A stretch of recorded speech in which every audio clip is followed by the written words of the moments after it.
नाज़रीन मैं थोड़ा अपना मेज़बान अख्तर मेरे जोका मैं बवाना पैंसरा रोड से जा रहा जिंदी की हालत जार थोड़े सामने है जनाब। जगह जगह तो त्रुट गया सारा रोड है जनाब। डंपर जा रहे हैं कि धूड़ बड़ी जनाब है इतने रोड से सारा जड़ा रोड है सारा त्रुट गया है। तो ये मुस्लिम लीग नून के दौरे हुकूमत जमात सकलैन अनवर सिफरा की ग्रांट मंजूर होया तो उन्हें ही बनवाया। तो हुण जड़ा मुतलका महकमा है वो जनाब ऐं सुत होया है भी जिमें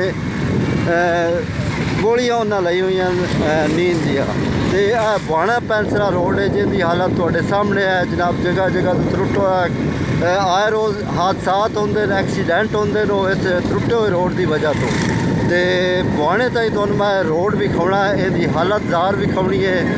जिहड़ा महकमा हाईवे वो जनाब जागे तो इस रोड में सारे जड़ा बनवाया जाए जिथे खड़े हैं नो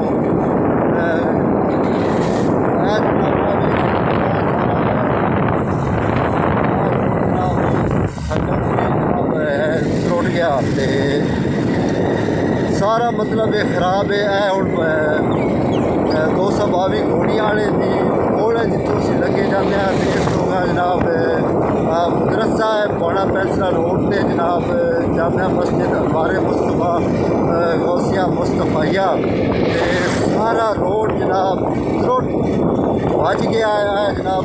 जंप तुसीं वेख सकते हो बड़े ढेर सारे जंप हैं। इस तो इलावा एक बड़ा जंप है वो भी तुहानूं विखाउणा है जिथे कि बड़ा ढेर वड्डा जंप है जिथे कि पता ही नहीं लगता भी जंप आया या नहीं आया।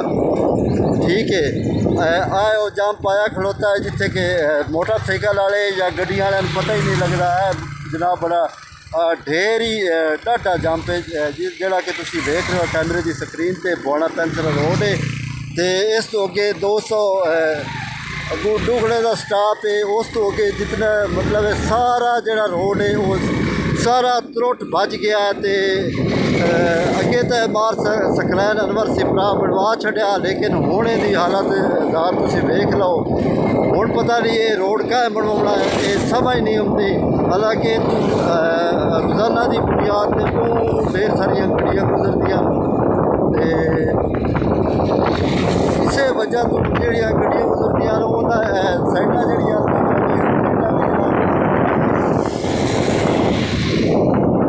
साइडां जनाब खराब हो गया रोड दियाँ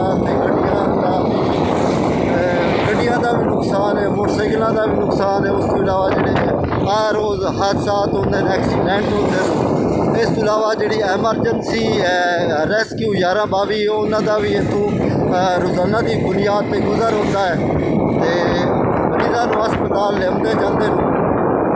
हुण जनाब असीं डुगड़ा गुजर गया इस तो अगे जनाब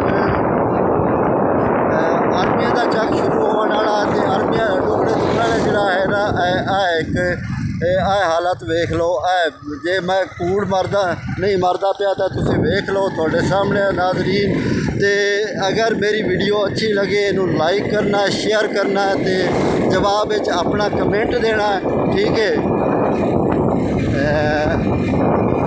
अगे हुण जनाब पुल बेरी वाला आना जो पुल बेरी वाला वो भी तुहानूं विखाउणा है। मैं थोड़ा गड्डी तेज़ चलाई हुई उस वजह तो जनाब लेकिन टाइम की बचत होगी थोड़ा जनाब। आर्मिया का चक आवन वाला है आर्मिया के चक कोलों जी पुल बेरी वाला है वो भी बड़ी खराब हालत है।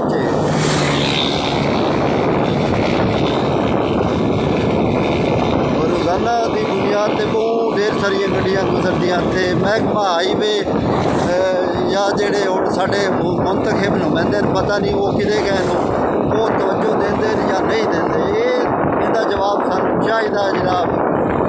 अवामी मसैल गैर हल करना सारिया की जिम्मेदारी मुंतखब नुमाइंदे वो भी करते उन्हें भी आखना होंदा तो काम होता है। तो इस तो इलावा जोड़े DC साहब चंजोड़ हैं असीं उन्होंने भी अपील करता है भी इस बवाना पैंसरा रोड से खसूसी तवज्जो की जाए जोड़ा कि टुट भज गया खस्ता हाली का शिकार है। तो बारिश की वजह तो भी ये रोड सारा टुट गया।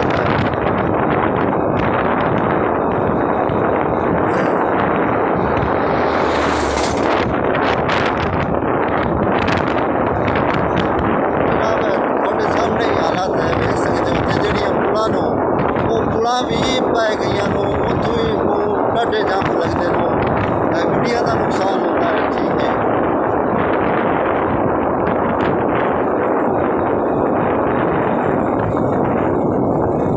जनाब हम तुम जंप देख लो बड़ा डाटा जंप है पुल बेरी वाले के नज़दीक है बाड़ा पेंसिल रोड पर जरा भी बड़ा डाटा है सड़क बनी गई हुई है।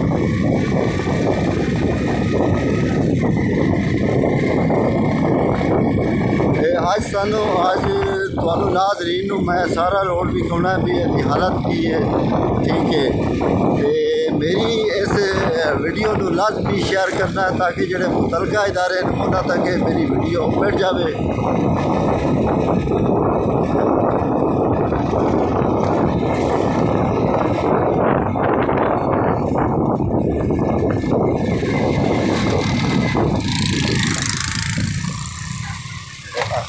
जंप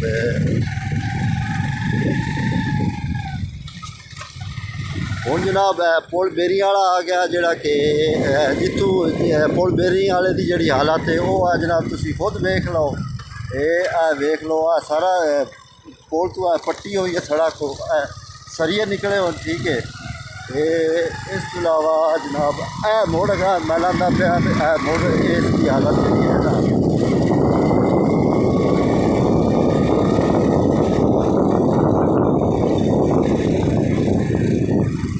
जनाब जंप साइड को पट्टे हुआ रोड। ठीक है। अफसोस की गल है भाई हम तो कोई सोचो ही नहीं देता पाया बाहर सकना है इसी तरह रोड बनवाया तकरीबन 8-10 या 15 साल हो गए उससे या 10 साल हो गए उससे तकरीबन। हूँ जोड़े बंदे पता नहीं वो कि वाक